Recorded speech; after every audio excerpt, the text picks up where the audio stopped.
Buenas tardes, compañeros. No sé si ahí ya logran ver la pantalla.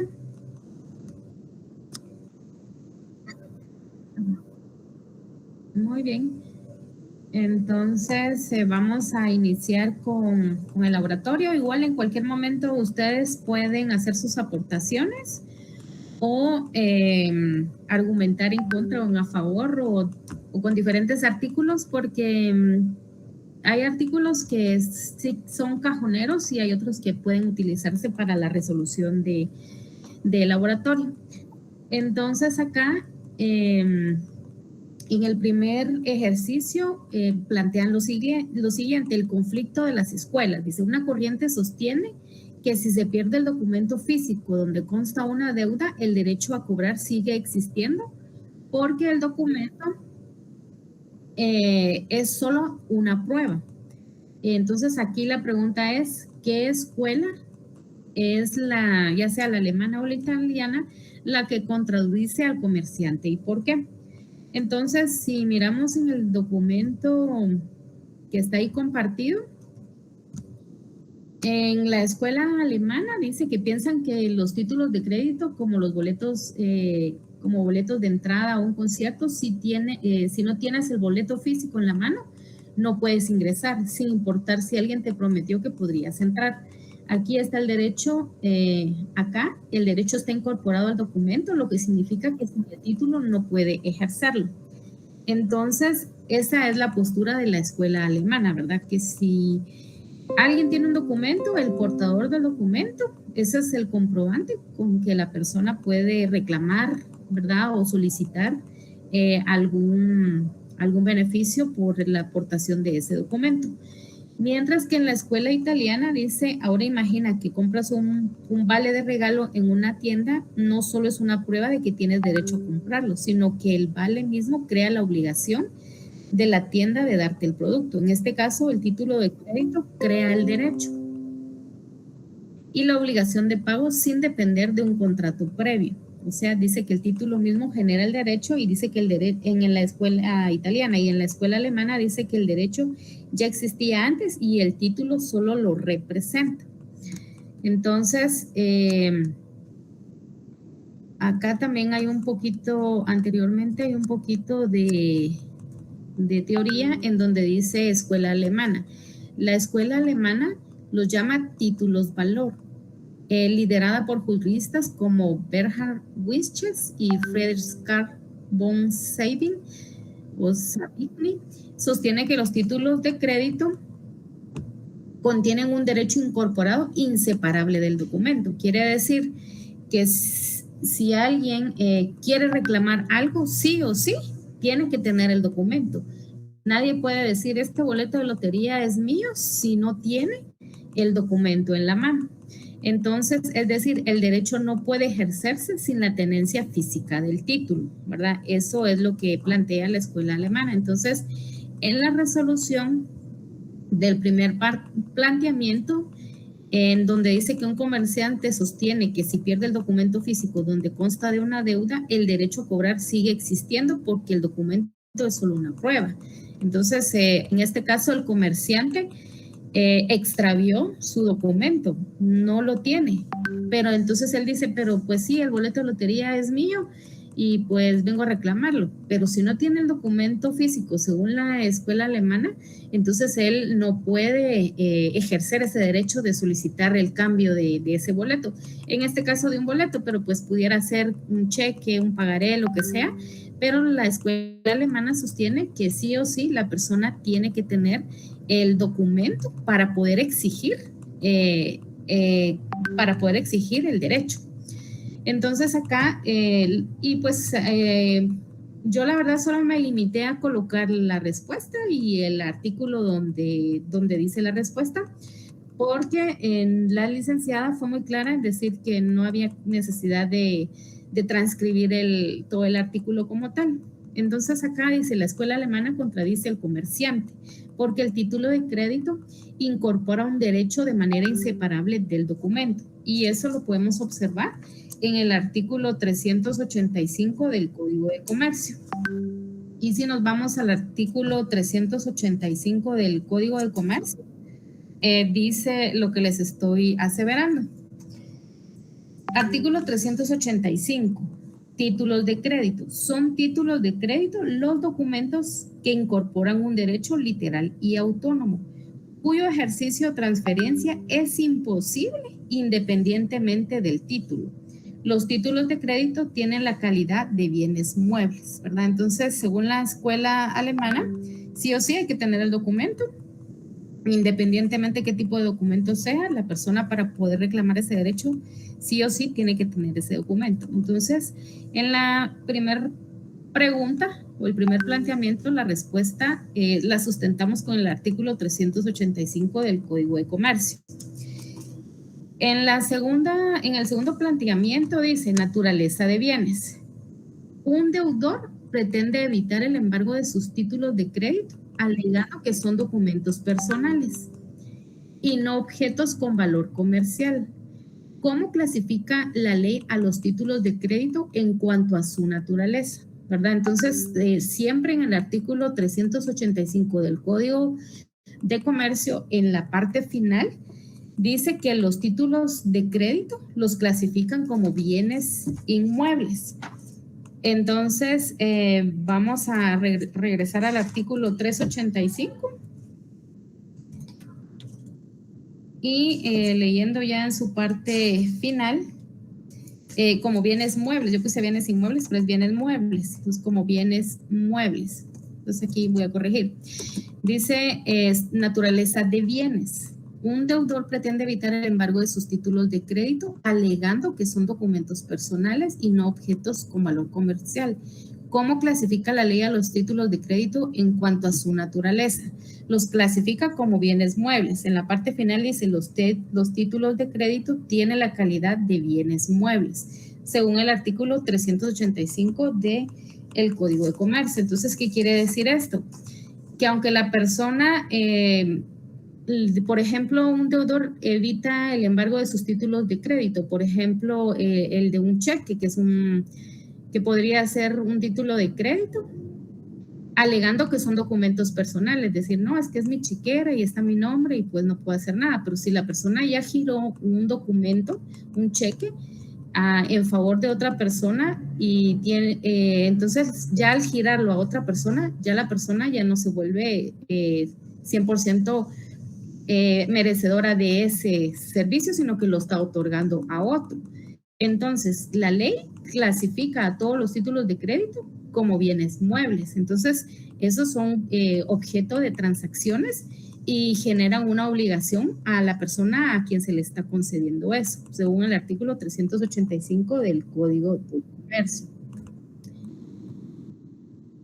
En el siguiente planteamiento, que es lo que habla del boleto de lotería, dice, usted gana un premio en la lotería, pero el banco se niega a pagarle porque el boleto no tiene la firma del emisor ni cumple con los requisitos del artículo 386. ¿Es el boleto de lotería un título de crédito en sentido estricto o un título impropio? Explique la diferencia, ¿verdad? Primero, el boleto de lotería es un título impropio. ¿Por qué? Porque los boletos de lotería no es que tengan específicamente el nombre de alguien, a diferencia de un cheque que yo, por ejemplo, puedo girar un cheque a nombre del portador, o a nombre de Juan Luis, o a nombre de María, qué sé yo. Entonces ya es un documento propio porque sí está especificando el destinatario. Mientras que los boletos de la lotería, por ejemplo, cuando uno compra un cachito de la Lotería Santa Lucía o uno completo, qué sé yo, no, cuando te lo venden no está tu nombre impreso en ese boleto de lotería. Por lo tanto, ese título es impropio. Y en el artículo 412 del Código de Comercio dice, un título impropio solo sirve para identificar a quien tiene el derecho a la prestación. Quiere decir que si yo compré el boleto de lotería, pero en lugar de meterlo en mi cartera, se me cayó y pasa Sergio y lo agarra, y viene Sergio y se da cuenta que sí ganó la lotería, yo, aunque yo lo haya comprado, no tengo cómo comprobar de si yo le compré, porque uno ni sabe ni el nombre de la persona que se lo vendió a uno. Pero si Sergio tiene el cachito o tiene ahí el completo y dice, no, miren, a mí denme el premio, ¿verdad? Porque es un título impropio, porque no va impreso el nombre de nadie. Entonces, el título impropio solo sirve para identificar a quien tiene el derecho. O sea, si yo tengo el boleto de lotería, yo lo puedo cambiar. Si Sergio lo tiene, él, indiferentemente de quién lo haya comprado. Entonces, a diferencia del título de crédito, está destinado a la circulación y cumple con los requisitos de literalidad y autonomía para el tráfico mercantil. Entonces, si revisamos el artículo 412, ahí dice boletos, fichas y otros documentos. Las disposiciones de este libro tercero no se aplicarán a los boletos, fichas, contraseñas, billetes de lotería y otros documentos.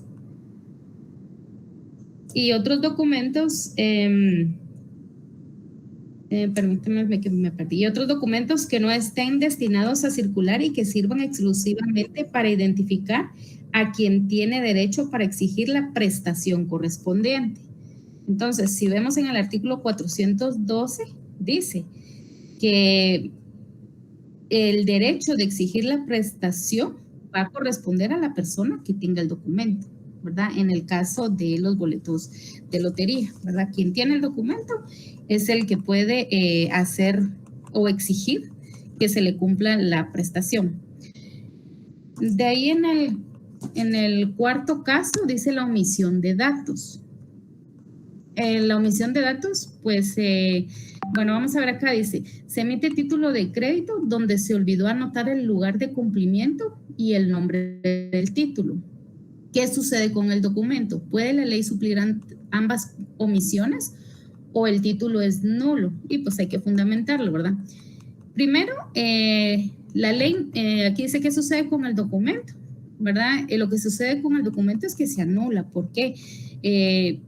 Es probable que a la persona se le haya olvidado alguno de los dos elementos, más no los dos, porque el no tener el nombre del título de crédito es algo fundamental. Entonces, es un requisito que no se puede omitir. Y sí o sí, tiene que decir el nombre del título del crédito, si es un pagaré o lo que vaya, o lo que esté en transacción. Y ese, como es un requisito fundamental o fundante, no puede omitirse. Entonces, como ese es un requisito importante, se tiene que anular el documento, no se puede proceder porque no es como que digan, este es un pagaré, o este es un cheque, o es un documento por cobrar, qué sé yo. No se podría, ¿verdad? Entonces, la ley solo puede omitir el lugar de cumplimiento, porque en el artículo 386 dice que si una persona por alguna situación no coloca el lugar del cumplimiento y el nombre del título, entonces dice,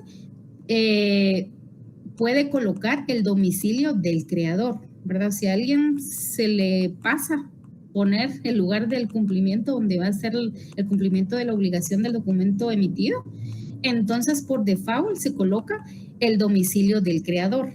Ese requisito sí lo puede subsanar la persona. Lo que no puede subsanar o que no hay cómo solucionarlo y por esa razón se anula el documento es que no se puede omitir un requisito esencial como lo es el nombre del título, ¿verdad? O sea, es como imperdonable decir, este es un pagaré y que no diga pagaré, porque es como un recibo de caja, tiene que ser recibo de caja, si es cheque, tiene que ser cheque, pagaré, o sea, tiene que estar bien identificado el nombre del documento emitido, porque si no, pues la persona no sabe qué documento en cuestión es el que está en la transacción o circulando.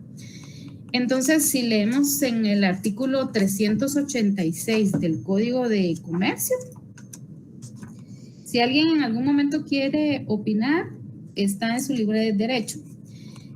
Pues aquí miramos cualquier tipo de postura y buscamos alguna solución en común. En el artículo 386, que habla de los requisitos, dice, solo producirán los efectos previstos en este código los títulos de crédito que llenen los requisitos propios de cada título en particular y las generales siguientes. Primero, el nombre del título de crédito, ¿verdad? Si es un pagaré, si es un cheque, si es una letra de cambio. Entonces, como ese es un requisito fundamental, Si no lleva ese, no hay forma de subsanarlo. Si a alguien se le olvidó de poner, esta es una letra de cambio, se anula en automático el documento. Otro requisito importante es la fecha y lugar de creación, los derechos del título que incorpora, el lugar y la fecha del cumplimiento o ejercicio de derechos. Y 5, la firma de quien lo crea. En los títulos en serie podrán estamparse firmas de cualquier sistema controlado y deberán llevar por lo menos una firma autógrafa, ¿verdad? O sea, una firma hecha con lapicero, ¿verdad? También ahora viene lo que sí deja subsanar según el Código de Comercio. Si no se mencionare el lugar de la creación, así como en este caso que nos están diciendo que pues a él se le olvidó, pero el lugar de cumplimiento y nombre del título, ¿verdad? Entonces ya vimos que el nombre del título, eso sí es fundante, entonces como no lo colocó, se anula el documento. Pero sí hay cosas que sí se pueden subsanar o se pueden enmendar. Si no se mencionara el lugar de la creación, se tendrá como tal el del domicilio del creador. Si no se mencionare el lugar del cumplimiento o el ejercicio de los derechos que el título consigna, se tendrá como tal el domicilio de creador. Entonces, hay dos cosas que en un título de crédito pueden obviar y que se subsanan con la información que ya tienen anteriormente a esta. El lugar de la creación sí se puede subsanar y el lugar del cumplimiento o ejercicio de los derechos del título. Si pasara estas dos cosas, el lugar de la creación se subsana con el lugar del cumplimiento. Y si no le ponen el lugar del cumplimiento, se puede arreglar porque por default le ponen el domicilio del creador. Si el creador tuviere varios domicilios, el tenedor podrá elegir entre ellos, igual derecho de elección tendrá si el título señala varios lugares de cumplimiento. ¿Qué quiere decir esto? Que si yo, por ejemplo, tengo una dirección de domicilio, una dirección fiscal, una dirección por correo electrónico, un casillero electrónico, pues la persona puede elegir cualquiera de esas direcciones para hacerle llegar la información a la persona que le emitió el título. Ahora, en la última parte final de este artículo 386 dice, la omisión insubsanable, quiere decir que no hay forma de subsanar, no hay forma de corregir, de mencionar o requisitos esenciales. Dice, la omisión insubsanable de menciones o requisitos esenciales que debe contener todo el título de crédito no afectan al negocio o acto jurídico que dio origen a la emisión del documento, ¿verdad? Entonces, en conclusión, ¿qué sucede con el documento? Por no tener el nombre del título del crédito, se anula. ¿Puede la ley suplir ambas omisiones o el título es nulo? La ley no puede omitir, no puede suplir ambas omisiones, solo puede o subsanar, ¿verdad? O buscar la manera de solucionar si la persona no colocó el lugar de cumplimiento según el artículo 386. Y entonces, por esa razón es que el documento se anula porque pues no cumple con uno de los requisitos que sí es esencial y no hay forma de poderlo subsanar o de poderlo arreglar. En el quinto caso dice circulación restringida, ¿verdad? Al hablar de circulación restringida quiere decir que no es una circulación que vaya a todos lados, sino que pues solo va a cierto destinatario. Por ejemplo, si pusieran al portador, esa no es una circulación restringida, es una circulación activa, porque el portador, por ejemplo, yo puedo tener un cheque que cobré por algún servicio, pero vengo yo y le debo a alguien y le digo, mira, me pagaron un cheque de 500, te lo voy a dar porque dice que es al portador, ¿verdad? Entonces, esa no es una circulación restringida, porque no dice exactamente el nombre de la persona. Pero si en el título de crédito sí especifica a nombre de quién está emitido, entonces es una circulación restringida porque no puede pasar de mano en mano. Un cheque al portador, me dicen, mire, le pagué con 500, lo endoso, se lo paso a Juan que le debía 500, si él viene, lo endosa y se lo pasa a su esposa porque pues le tiene que dar el gasto, entonces la esposa lo endosa y lo puede cambiar, ¿verdad? Pero cuando es una circulación restringida es porque específicamente en el cheque va el nombre de la persona, y muchas veces las personas también le ponen una leyenda de que solamente esta persona lo puede cambiar, ¿verdad? Que no puede ser cambiado, que le ponen la palabra no negociable, como quien dice, si está a nombre de Juan Pérez, solo Juan Pérez lo puede cambiar, no lo puede endosar. Pero igual, un título de crédito que está emitido, en este caso, por ejemplo, a favor de Juan Pérez, y se exige que para transferirlo se anote el cambio en los libros del almacén general, ¿qué nombre recibe esta forma de circulación? Primero, como es un título de crédito emitido a favor de alguien en específico, como es Juan Pérez, es un título nominativo. Y se exige que para transferirlo se anote en el cambio de los libros del almacén general. Quiere decir que, por ejemplo, por decirles algo, Juan Pérez regularmente siempre va a tener alguna injerencia con la empresa. Entonces, sí, en los libros del almacén tienen que decir, bueno, se emitió el cheque número 1 a nombre de Juan Pérez. Entonces, sí se tiene que registrar en los libros del almacén general, ¿verdad? Y eso lo sustentamos con el artículo 415 del Código de Comercio. En el artículo 415 del Código de Comercio dice lo siguiente: títulos nominativos. Son títulos nominativos los creados a favor de persona determinada, en este caso la persona determinada es Juan Pérez, cuyo nombre se consigna tanto en el propio texto del documento, o sea, en el cheque, por ejemplo, como en el registro del creador, ¿verdad? O sea, es como el codito que uno tiene en su chequera y ahí coloca, le emití un cheque a Juan Pérez por 500 quetzales, ¿verdad? Lo mismo sucede en las empresas. Ellos tienen su chequera, emiten los cheques y pues ahí van colocando el cheque número 1 se emitió Juan Pérez por 500 quetzales. El cheque número 2 a Emilia Rosales por mail, ¿verdad? Entonces sí se registran en los registros, valga la redundancia, del creador. Son transmisibles mediante endoso e inscripción en el registro. En este caso, se le puede decir que es una circulación restringida por el hecho de que sí lleva un nombre específico, no están al portador. Pero como no tiene la leyenda no negociable, este cheque también puede ser transferible a otras personas porque no lleva la leyenda no negociable. Entonces, este cheque de Juan Pérez, sí puede dárselo a su esposa, solo Juan Pérez lo endosa con su número, su firma y su número de DPI, y pues ya su esposa puede cambiarlo, ¿verdad? Entonces, dice acá, son transmisibles mediante endoso e inscripción en el registro. Ningún acto u operación referente a esta clase de títulos sustituirá efectos contra el creador o contra terceros, si no se inscribe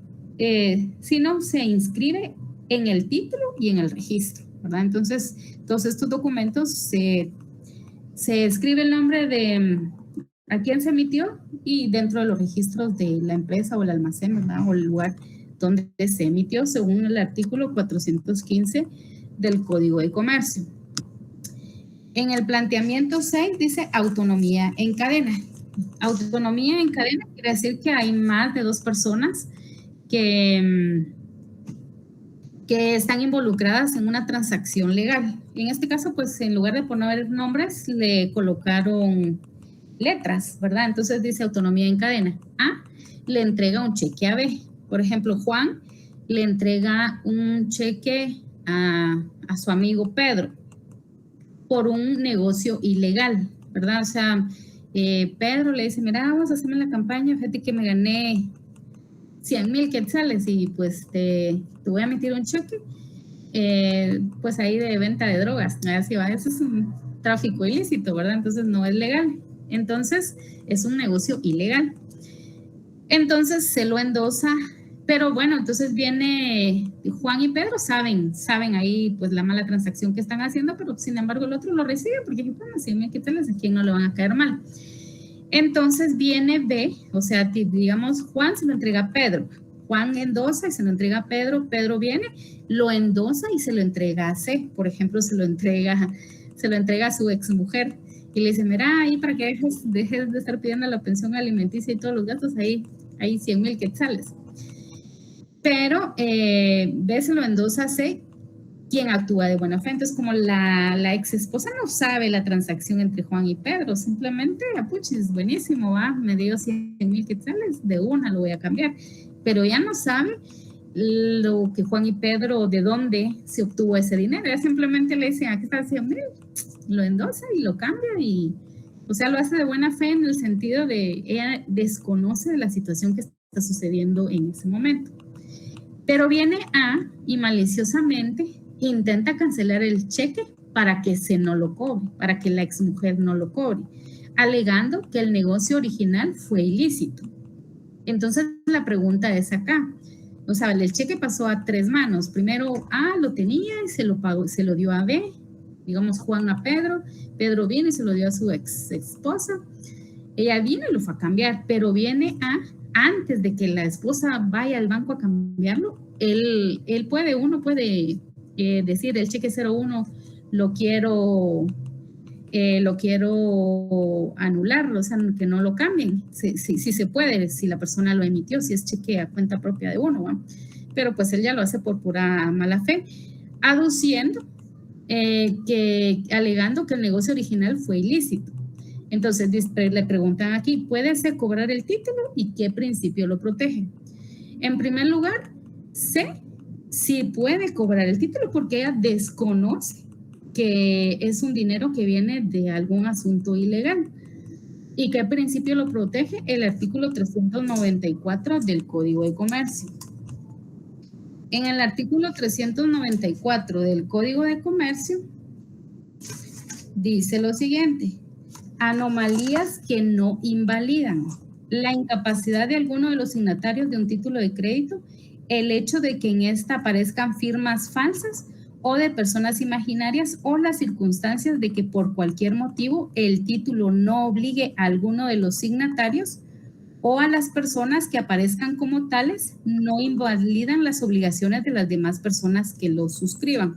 Entonces, hay varias razones por las cuales no se invalidan ciertos documentos: por la incapacidad, por firmas falsas, por personas imaginarias, o porque el título no obligue a ninguno de los signatarios, o a las personas que aparezcan como tales no invalidan las obligaciones de las demás personas. Solo permítanme un ratitito. ¿Aló? ¿Aló? Sí.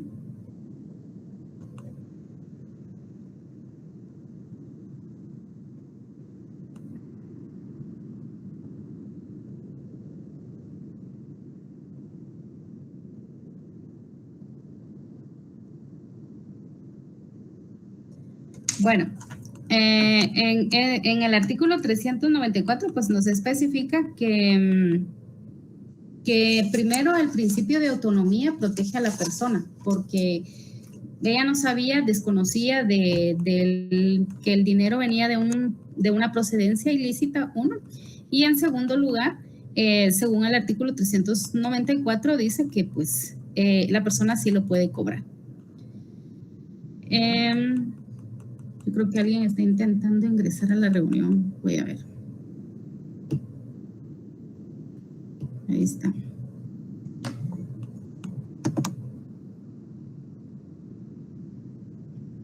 Bueno, voy a regresar ahí a la pantalla.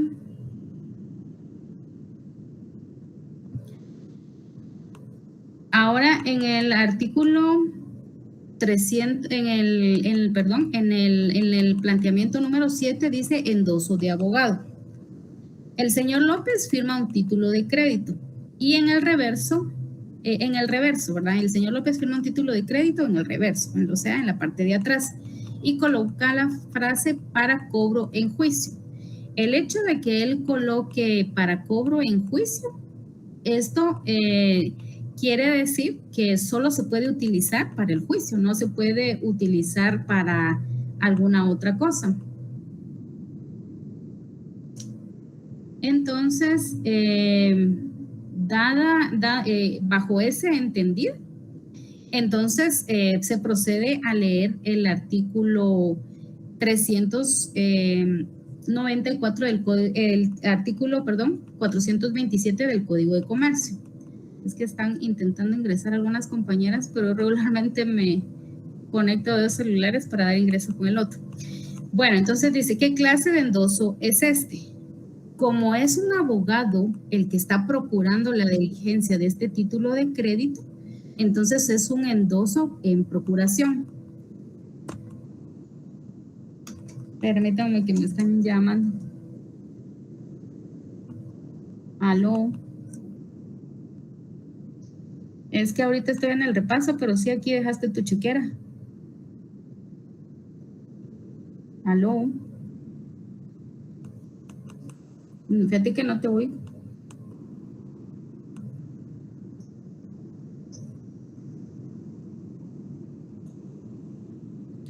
Bueno, entonces estamos viendo el caso 7. El señor López firma un título de crédito en el reverso y coloca la frase para cobro en juicio, ¿verdad? Entonces, él le está otorgando el derecho a un abogado que le lleve su proceso, pero como le pone la frase para cobro en juicio, quiere decir que solo lo puede utilizar para eso. No es que el abogado pueda transferir algo o pueda cobrarlo, sino solamente es para los trámites judiciales. Entonces, ¿qué clase de endoso es este? Es un endoso de procuración. B, ¿puede el abogado transferir la propiedad del título a otra persona con este endoso? No, no puede, porque el abogado no puede transferir ningún título a otra persona por la leyenda que le puso en el reverso el señor López para cobro en juicio. Y eso lo podemos sustentar con el artículo 427 del Código de Comercio. Y si nos vamos al artículo 427 del Código de Comercio,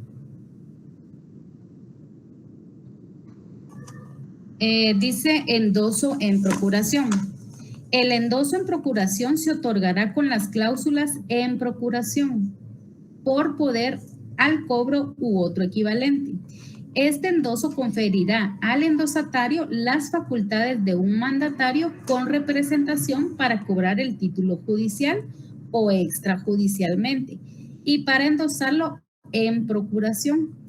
El mandato que confiere este endoso no termina con la muerte o incapacidad del endosante y su revocación no producirá efectos frente a terceros, sino desde el momento en que se anote su cancelación en el título o se tenga por revocado judicialmente.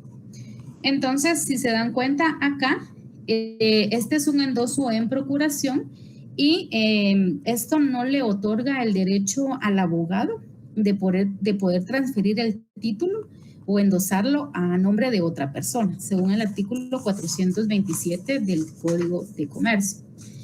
En el caso 8, que dice la imposibilidad de firmar, ¿verdad? Por ejemplo, hay gente que sí de verdad tiene mucho dinero, pero no saben leer y escribir porque quizás les heredaron una finca y pues ellos solo se dedicaron a ver los animalitos, la agricultura y todo, pero nunca fueron a la escuela, pero pues sí manejan plata. Incluso yo he visto gente que va con su morralito ahí de billetes a comprar unos camiones ahí para trabajo, ¿verdad? Entonces, en este caso, plantean la posibilidad de una persona que no puede firmar. Hay muchas situaciones por las que una persona no puede firmar, porque no sabe leer y escribir y por lo tanto no sabe firmar. O hay casos que las personas no saben leer y escribir y sin embargo sí saben firmar. O sea, de alguna manera sí alguien les enseña a firmar. Hay gente que no puede firmar porque tuvo un accidente. Hay gente que no puede firmar porque la declaran como incapaz. O sea, hay muchos casos por los cuales una persona está imposibilitada de firmar. En este caso, plantean el caso de un agricultor que desea endosar un título de crédito, pero no sabe ni leer ni escribir y pues tampoco no sabe firmar. Entonces dice, explica el procedimiento legal exacto que debe seguir para que el endoso sea válido. Primero, el procedimiento legal consiste en que el agricultor puede suscribir los títulos de crédito a su ruego, o sea, a su ruego porque él los ruega, ¿verdad? Él ruega que se lo haga otra persona, cuya firma sea autenticada por un notario o por el secretario de la municipalidad del lugar. Eso lo sustentan en el artículo 397 del Código de Comercio. Entonces, Viene el agricultor, quiere endosar el título de crédito, pero como no sabe hacerlo, entonces le pide favor a otra persona de su confianza que sí puede firmar, pero esa transacción la hacen en frente de un notario. Entonces el notario dice, doy fe y legalidad que don Juan Pérez no puede firmar y por lo tanto le pide a Benito Pérez que le haga favor de firmar, bueno, pues con palabras técnicas. Y en presencia de mí, ante mí, pues firma y sella, y pues entonces sí se puede. O lo puede hacer el secretario de la municipalidad del lugar. Como antes, pues a veces no habían tantos abogados como ahora. Entonces, en las municipalidades del lugar lo hacían si no había un abogado. Pero pues se puede dar el caso en lugares muy remotos como Santa Cruz, Varías, Quiché, que a veces no hay, pero ni siquiera juzgados y cosas así, ¿verdad? Entonces, si leemos el artículo 397 del Código de Comercio, dice lo siguiente: imposibilidad de firmar. Por quien no sepa o no pueda firmar, ¿verdad? Como les dije, no puede firmar porque se accidentó, porque está hospitalizado, porque lo declaran incapaz mentalmente, qué sé yo, ¿verdad? Hay muchas razones por las cuales alguien no puede firmar o simplemente no sabe firmar porque no sabe leer y escribir. Entonces dice que podrá suscribir los títulos de crédito a su ruego otra persona cuya firma sea autenticada por un notario o por el secretario de la municipalidad del lugar. Entonces, en este caso 8, como el agricultor está imposibilitado de firmar porque no sabe leer y escribir, no sabe firmar, entonces a ruego él solicita que otra persona de su confianza ante el abogado le haga el favor de poder firmar por él. Y si lo hacen en frente de un abogado o por el secretario de una municipalidad, sí se puede hacer, sí se puede endosar el título de crédito de esa manera, está legalmente permitido por la ley. En el planteamiento 9 dice garantía prendaria. Garantía prendaria quiere decir que estamos dejando algo en garantía, ¿verdad? Algo en lugar de.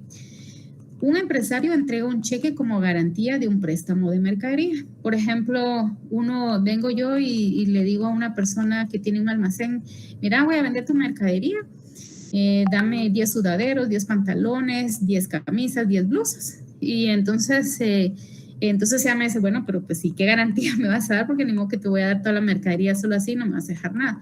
Entonces vengo yo y le digo, vaya, te voy a dejar un cheque.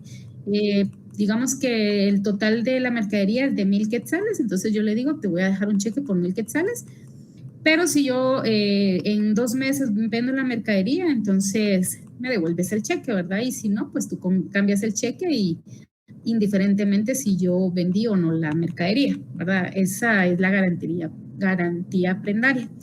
Entonces dice, un empresario entrega un cheque como garantía de un préstamo de mercadería, escribiendo en garantía al endosarlo. Si el empresario paga su deuda a tiempo, tiene el tenedor derecho a cobrar el cheque. Es el ejemplo que yo les di. Bueno, me diste 10 camisas, 10 blusas, 10 pantalones, en total son 1,000 quetzales. Dame 2 meses para pagar la mercadería, entonces yo le giro el cheque, hoy estamos 3 de marzo, entonces le pido 2 meses, marzo, abril, en mayo, el 3 de mayo, yo te traigo el dinero en efectivo o te lo transfiero.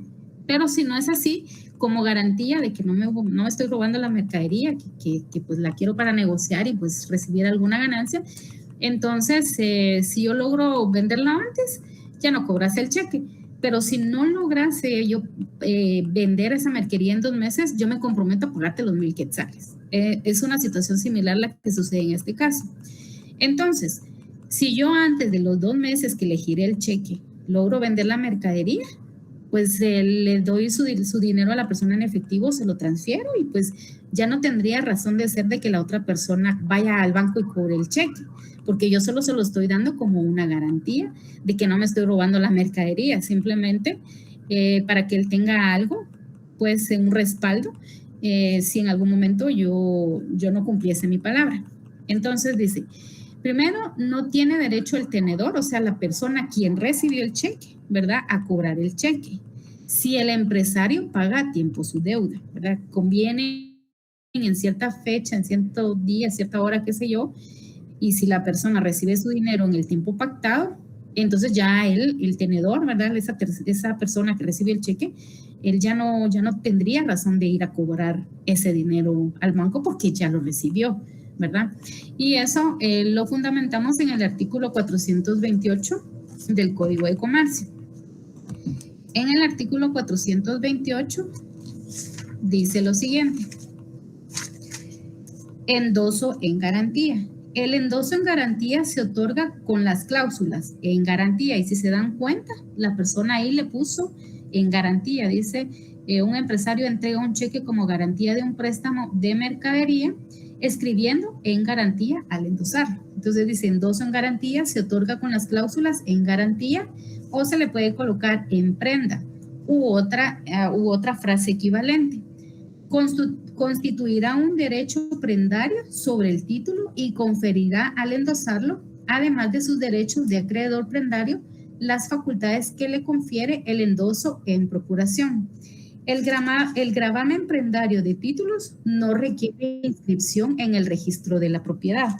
Si nos damos cuenta, cuando es un endoso de título por algún bien inmueble, un terreno, una casa, eso, al hacer esa transacción sí o sí hay que registrarlo o reportarlo en el registro de la propiedad.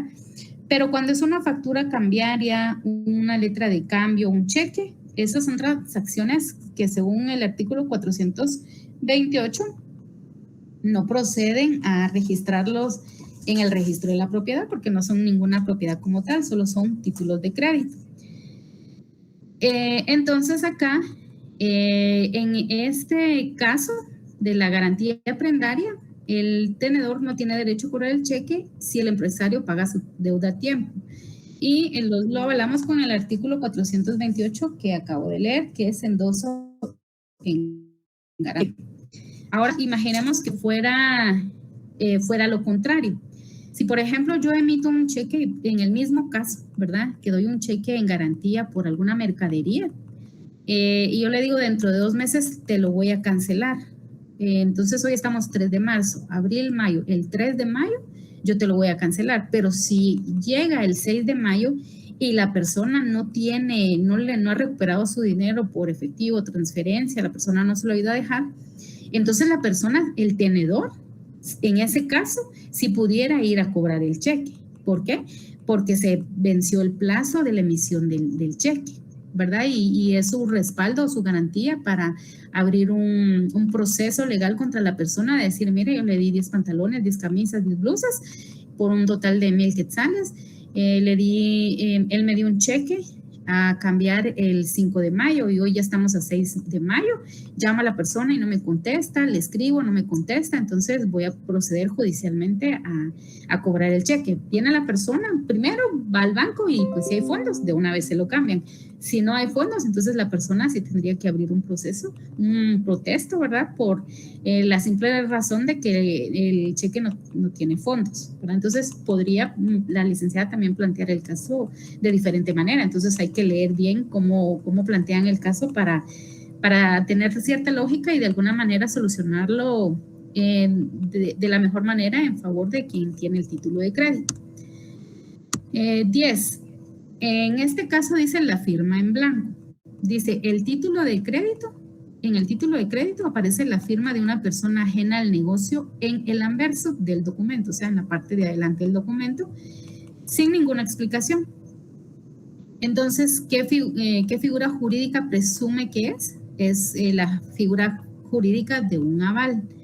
¿Por qué porcentaje del valor del título responde esta persona si no se especifica la cantidad? Si no dice que este título de crédito es pagadero por el 100%, el 75%, el 25%, si no dice, se asume que es por el total del porcentaje total del título de crédito. Estaríamos hablando del 100% de ese título de crédito. Y eso lo vemos en el artículo 401 y 402 del Código de Comercio. Entonces, en el 401 dice lo siguiente: constancia de aval, que también se le puede poner aval presunto total. El aval deberá constar en el título de crédito mismo o en una hoja a él se le adhiera. Se expresará con la fórmula por aval u otro equivalente y deberá llevar la firma de quien lo preste. La sola firma puesta en el título cuando no se le puede atribuir otro significado se tendrá por aval. En el 402 dice suma avalada. Si no se indica la cantidad en el aval, se entiende que garantiza el importe total del título de crédito. Estamos hablando del 100%, ¿verdad? Ese sería para el caso número 10. En el caso 11 dice aval versus fianza. Si usted necesita demandar únicamente al garante del título de crédito sin necesidad de demandar al deudor principal al mismo tiempo, ¿qué figura conviene que haya firmado? Entonces, no es lo mismo que uno ponga, mira, fíjate que voy a comprar una casa y me puede servir de fiador. Y si vengo yo y yo le digo, va, te sirvo de fiador, firmo, pero viene Juana y ya no puede pagar la casa. Entonces, ¿a quién es la que obligan a pagar? A la fiadora, a mi persona. Entonces, pero en el aval, esta persona, él da como esa garantía de decir, por ejemplo, en las tarjetas de crédito, bueno, si Nínive no puede pagar su tarjeta de crédito, yo asumo la responsabilidad de ella, yo voy a pagar el total y después yo ya me arreglo con ella. Eso podría ser una opción de aval, cuando alguien se va a hacer responsable por la totalidad de la deuda que yo adquirí. A diferencia de un fiador que va a decir, bueno, ¿cuántas cuotas tiene atrasadas? Bueno, voy a empezar a pagar de poco en poco, ¿verdad? En cambio, el avalista se asume la totalidad de la deuda de la otra persona en total. Entonces acá, ¿qué es lo que me conviene a mí? Más, porque yo lo que quiero es recuperar mi plata. Y entonces, para reclamar mi plata, ya vi que la persona se atrasó 3 meses en el pago de la cuota de la casa, entonces yo determino que esa persona carece de solvencia económica. Entonces, yo mejor lo que voy a hacer es demandar a la persona que la apoyó, ya sea al fiador o al avalista. Entonces, ¿qué me conviene más a mí? El avalista. ¿Por qué? Porque el aval va a cubrir la totalidad de la deuda de la otra persona y yo voy a recibir mi dinero en junto. En cambio, es el fiador o el de la fianza, pues solo voy a ir recuperando mi dinero de poco en poco, ¿verdad? Entonces, yo necesito que la persona se ponga al día y que alguien se haga cargo de eso. Entonces, en este caso, conviene más que haya firmado un avalista, porque es quien queda obligado a pagar el título del crédito, ¿verdad? O sea, ahí no hay pierde. Si una financiera, si una casa de aval se hace cargo, uno dice, mire, 100,000 vale la casa, entonces él dice, va, aquí está, yo pago de una vez los 100,000. En cambio, el fiador solo me va a pagar las cuotas atrasadas o de poquito en poquito. Y eso lo vemos en el artículo 403 del Código de Comercio. En el artículo 403 dice lo siguiente: obligación del avalista. El avalista quedará obligado a pagar el título de crédito hasta el momento del aval y su obligación será válida aun cuando la del avalado sea nula por cualquier causa, ¿verdad? En el caso número 12 habla de la negativa del pago, ¿verdad? Un cheque es rechazado por insuficiencia de fondos. El beneficiario quiere demandar inmediatamente. Entonces, ese es el caso que yo le decía, por ejemplo, en el de la mercadería que le emitió el cheque y le dijo, mira, digamos, el 2 de marzo lo puedes cobrar y hoy ya estamos 3 y vengo yo y lo llamo, no me contesta, le escribo, no me responde, le mando un correo, tampoco, llamo a su esposa, a sus hijos, a medio mundo, nada. Entonces digo yo, aquí hay mala fe, o sea, la persona no me quiere pagar, ¿va? Entonces vengo yo y voy al banco y digo yo, porque a veces hay gente que le dice, mira, si te atrasas un par de días, me llamas y pues ahí te espero un par de días. Pero si hay una negativa, uno ve que la persona no quiere pagar por el cheque que me emitió, vengo yo y voy al banco y le digo, mire, vengo a cambiar mi cheque de 1,000, ¿va? Y me dicen, mire, no se lo podemos pagar porque no hay fondos suficientes, le dicen a uno, ¿va? O insuficiencia de fondos. Entonces viene el beneficiario y dice, no me llaman, no me contestan, le escribo, no me responde, le mando correos, nada, ay, no, mejor de una vez voy a proceder legalmente, y entonces la figura que se utiliza en este caso es el protesto, ¿verdad? Porque uno va a protestar porque la persona le emitió un cheque y le puso una fecha, y llegó la fecha y la persona no cumplió porque no tenía fondos, y uno se quiso contactar y tampoco. Entonces ahí la figura que procede es el protesto.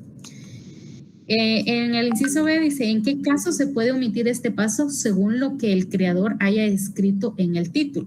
Imagínense si esta persona adrede, de mala fe, puso en la parte, ahí en el cheque, si el creador puso sin protesto, sin gastos, o una frase equivalente, digamos, sin derecho a protestar, por decirles algo, entonces la persona no puede ir a protestar legalmente. Por eso uno tiene que tener cuidado qué es lo que escriben en esos títulos de crédito, leer bien específicamente bajo qué cláusulas, porque si en este cheque pusieran esa parte sin protestos, gastos o su equivalente, no se puede proceder a demandar a la persona, ¿verdad? Pero en caso se puede omitir este paso según lo que el creador haya escrito en el título. O sea, si yo no puedo protestar, si yo viendo que recibí el cheque y la persona ahí tuvo el descaro de poner sin protesto, quiere decir que si tiene falta de fondos, yo no puedo procesarlo, no puedo demandarlo para que esta persona me pague eso porque él puso esa cláusula. Es como la frase que le ponen en los cheques de no negociable. Dice Nínive Gramajo, dice no negociable. Yo, aunque endose el cheque, no se lo puedo dar ni a mi esposo, ni a mi hijo, ni a mi mamá, ni a mi papá, ni a nadie, porque está la frase no negociable. Lo mismo sucede con el protesto. Si le ponen la frase sin protestos, sin gastos, o alguna frase equivalente de sin derecho a protestar, yo no puedo proceder judicialmente a esto. Pero en caso que se pueda omitir este paso, según lo que el creador haya escrito en el título. El creador es la persona que emitió el título de crédito, digamos en este caso el cheque. Y eso lo sustentamos con el artículo 399 del Código de Comercio. En el artículo 399 dice lo siguiente.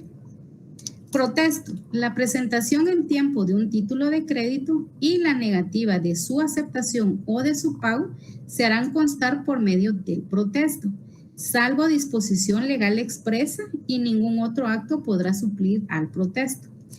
El creador del título podrá dispensar al tenedor de protestarlo si escribe en el mismo la cláusula sin protesto, sin gastos u otra equivalente. Esta cláusula no dispensará al tenedor de la obligación de presentar el título, ni en su caso de dar aviso de la falta de pago de las obligaciones en la vía de regreso, pero la prueba de la falta de presentación oportuna estará a cargo de quien la invoque en contra del tenedor. Si a pesar de esta cláusula el tenedor levanta el protesto, los gastos serán por su cuenta, ¿verdad? Si a la mera hora se arrepiente de decir, ya no lo voy a demandar y ya empezó un proceso judicial, corren por cuenta de la persona que ya deja sin efecto el protesto. Entonces, estos serían los 12 casos, compañeros. No sé si alguien tiene algo que aportar o algo diferente que haya contestado en su laboratorio para hacer algún tipo de comparación. Y si no, pues ahí estaría la resolución de los casos, de los 12 casos que mandó la licenciada, que me imagino que dentro de su examen va a venir algunos casitos de estos, ¿verdad? Y hay que leer bien para ver si no es en vía contraria a lo que ella quiere que uno responda, o si los pone tal cual nos lo planteó en el laboratorio. Porque, por ejemplo, en el primer ejemplo dice: el conflicto de las escuelas. Un comerciante sostiene si pierde el documento físico donde consta una deuda. El derecho a cobrar sigue existiendo para el documento, es solo una prueba. ¿Qué dice la escuela alemana o la italiana? Contradice al comerciante. ¿Y por qué? Pero pudieran plantearlo diferente. Por ejemplo, lo pudiera poner: un comerciante sostiene que si no pierde el documento físico donde consta una deuda, el derecho a cobrar sigue existiendo. Entonces, hay que leer bien los planteamientos para darle una solución lógica y siempre fundamentada con el Código de Comercio, ¿verdad? Entonces, aquí los artículos que por lo menos deberían ponerle un puntito ahí en su código de comercio es al artículo 385, al 412, al artículo 386, al artículo 415, artículo 394, artículo 427, artículo 397, artículo 428, artículos 401 y 402, el artículo 403 y el artículo 399, o por lo menos dentro de ese rango de artículos del 300 y pico en adelante, va a ser objeto de evaluación para este primer parcial.